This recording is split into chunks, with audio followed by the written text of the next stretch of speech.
Hello there, my name's Brendan, and if you're watching this then it's probably because you're interested in buying my 1996 DR350 SE.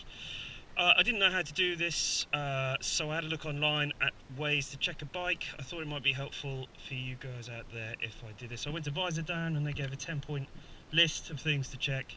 I'm going to ignore the paperwork and stuff, you can see photos of that. So the first thing I'm going to do is a slow walk around the bike, and then I'll show you how warm it is. So this is the bike. Put you down a bit. I was out on it yesterday and I haven't washed it since, so it's very honest today. Let's have a look. Slow walk round before we get into any of the details. This is what it looks like. 21-year-old trail bike. Some signs of wear, as you would expect. But there we go. Right, so let's have a look at this. So I wanted to make sure that the engine was nice and cold when I did a cold start. It's a lovely warm day here today. As you can see, that says 19 degrees C, if you can see that. That's the temperature of the world around us today. So I'm going to just pop this out of the way over here next to my chili plants. The next thing I'm going to have to edit in, because I can't hold the bike straight and stand behind it and see if the wheels line up and video myself at the same time. So let's have a bit more of a close walk around. I'm going to start at the front. As you can see, Enduro front fender, new fork boots. This is for holding your puncture repair kit. This is off a Suzuki 650 Dakar. I modified it slightly to fit on here. As you can see, I've got some nice miniature sunken indicators. Well, let's move around. Handguards, unbreakable clutch, fold-in mirrors, ram mount, heated grips built into here. Very good. Hot end, medium. 12-volt socket there, 20-litre of service tank. I think it's good for 200 miles. Super comfy seat concept seat. Replacement side panels off another bike. They're much tidier than the ones I had on before. New battery there. Moving around. Hidden indicators. Enduro back end. And I've resprayed this the other day, although it's got a bit grubby since, because it was looking a bit tarnished. I just rubbed it down with some wet and dry and moving on to the back, there you go, there's some things in there.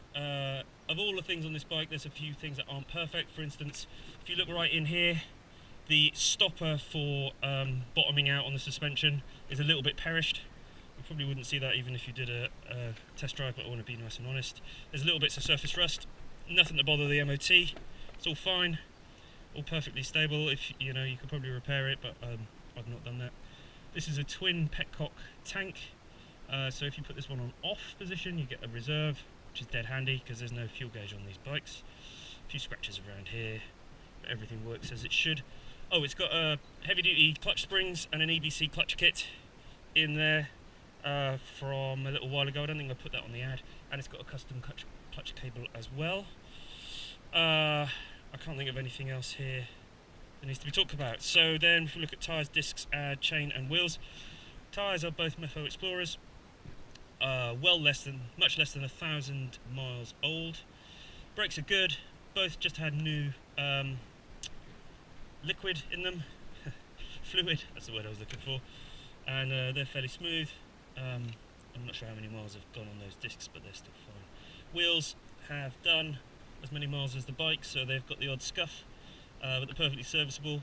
Not too much corrosion on the spokes, and the wheels are fine for that. Let's try a cold start. Right, so first of all, put the choke out. Make sure it's neutral. There we go. That was satisfying. So that's it with the choke out. We'll give it a minute to warm up. There we go. While we're at it, it says here I'm supposed to put my hand over the exhaust. I'm not entirely sure what that proves, but there we go. Hands dry and warm. While we're on here, let's have a look at the electrics. So, there's a headlight. Full beam. Can't really tell in the light, but it's definitely doing that. Where's the indicator? There's the indicator. Let's go around and look around the back. There you go. They're all working.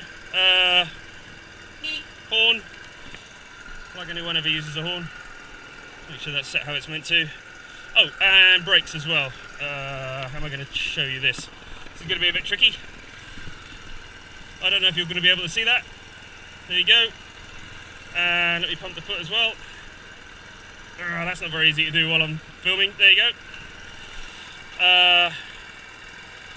Right, and next I'm going to get on, do lock to lock, and then I'm going to take it for a quick spin. So bear with, I'm going to have to fiddle around with helmets and stuff for a minute.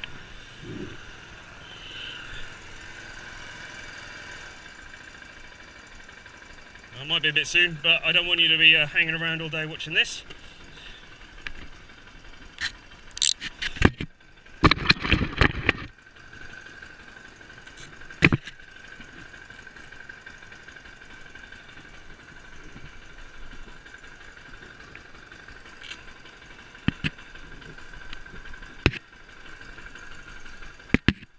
It's quite a tall bike.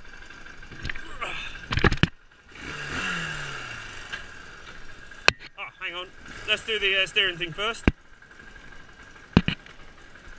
It stops where it should, there's no knocks, there's no movement in it. Hang on. There you go, that's the suspension. There's no steering head issues, I've had those replaced when I got the bike. And yep, hang on. So I'm going to go do some U-turns, stuff like that. Out the house, hopefully not slip over in the wet.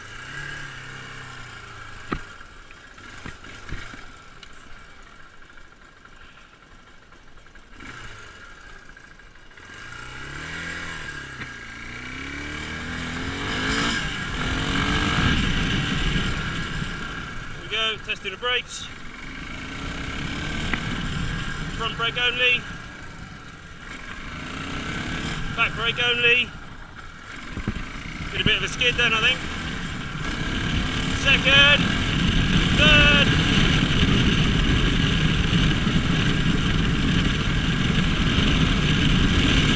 Fourth. You can't hear me now, obviously.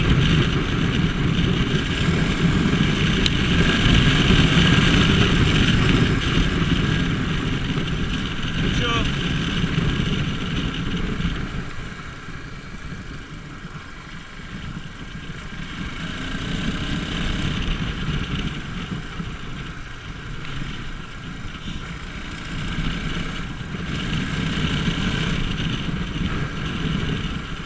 Typical. First bloody tractor's been down here all day.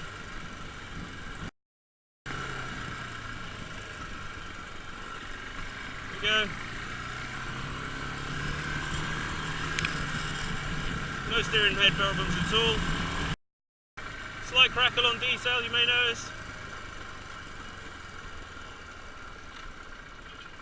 Oh, thank God for that.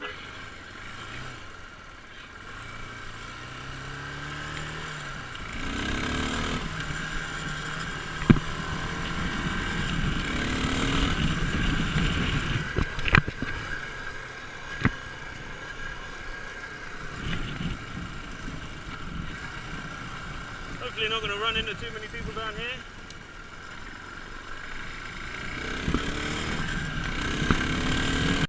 Thank you! See how we get on off-road?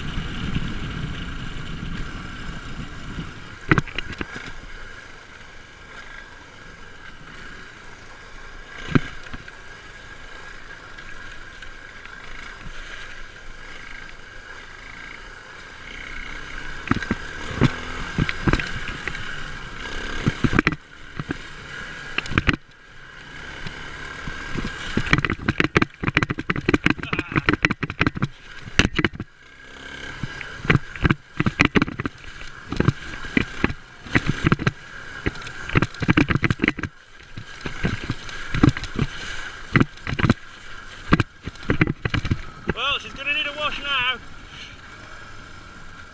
Let's see if we can get out to 6th gear.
pointing at me again. So there you go. That was 12 minutes of test ride for this bike. So let me know how you think about that.